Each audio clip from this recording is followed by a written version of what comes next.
બીજો જ ગયા પછી પેલું માથું આ ઉલડી મૂક્યું સાપડાથી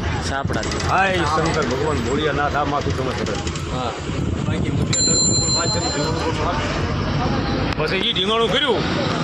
અને બાદશાહની ફોજને મારી ધૂળીને તોડી લઈ હા પછી બાદશાહ ભાગ્યો એટલે લાઠી કે ત્યાં લાઠી જીવલા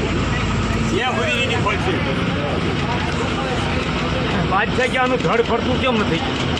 પછી એમાં પાછા કોઈ બીજી હોય ને એમને કીધું કે ભાઈ આ શંકરનો ગણ છે આનું ધડ નહીં પડે આને કોઈક આભડછેટ લાગી જાય તો આનું ધડ પડે પછી અહીંયા ભીમડો એક ભંગ્યો ભંગરી આડી કરી અને ગળીનો દોરો મીકી દીધો આ ધડ દુનિયા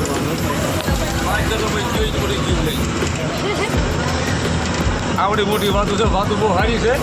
પણ તમે જ્યારે દવાડા જ મને ભેગા થાવ આપણે જો જેતપુરની સામે લડવાનું બાદશાહમાં આપણે લડવાનું છે બેટો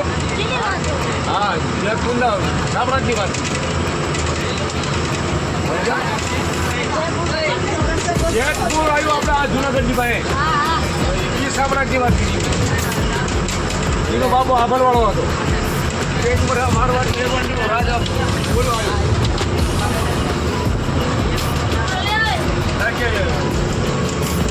સાપડા બાપાને જેવો કે આભરવાળાને જેવો આપણે સાપડા જેવા વીર પેદા કરવા બોલો તો કવિ આવી માંગ લખી અને આ ગયા તું મારી પાસે રાજ માંગ પાટ માંગ ભળિયું માંગ એ માંગ તને અલું મારા બાપા ના કે જો તાર બાપાને મને દે કે દાનમાં પછી એના બાપાને બાપાનું જાણી અને દાનમાં દઈ દીધું સાપડાથી પછી આગળ જવા કવિને પૂછ્યું અને ભૈયા તું કે તારા આ મારવાડ મેળવાનો મને લઈ શું હતા તારી કે સાપડા જેવા ચીજ પેદા કરવા હા તારી મારા ધોકધારીને હું અહીંયા મારા સાપડા જેવા કરવા તારે પછી એમાં બાર કે હામાં હોવો જોઈએ સાપડા જે 100 મહિનાનો હતો અને ઉતરણીનો જીલડીનો ટેમ આવ્યો એટલે મેં ખાલી મીઠી મસ્કરી કરી કોંગળો ફર્યો પાણી ઉડાડ્યું ત્યાં સાપડા કામડે ઉડીને અવળો પૂછ્યો એની માં જીભ કરડીને મરી ગઈ એ ગયું છે તો સાપડા થાય તો એ કઈ રીતે કરતા ના થાય દૂધીના હાલ બાકો હાડો રાખો લે અરે તું બીજો ઉતરતો નહીં બીજો કાઢતો નહીં ઉમર પર થઈ જઈ ચા આજની ચડીડો શરૂ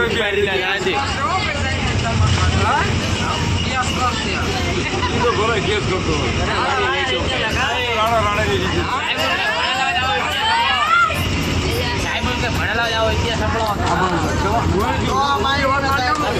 એક કઈ તમારા સાહેબ આવતો ન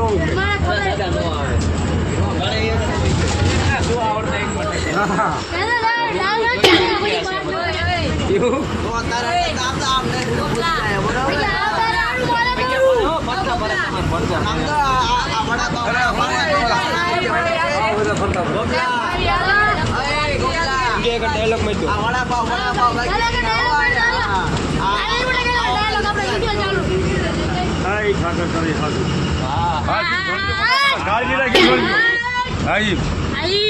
અમારે છોકરા ભણે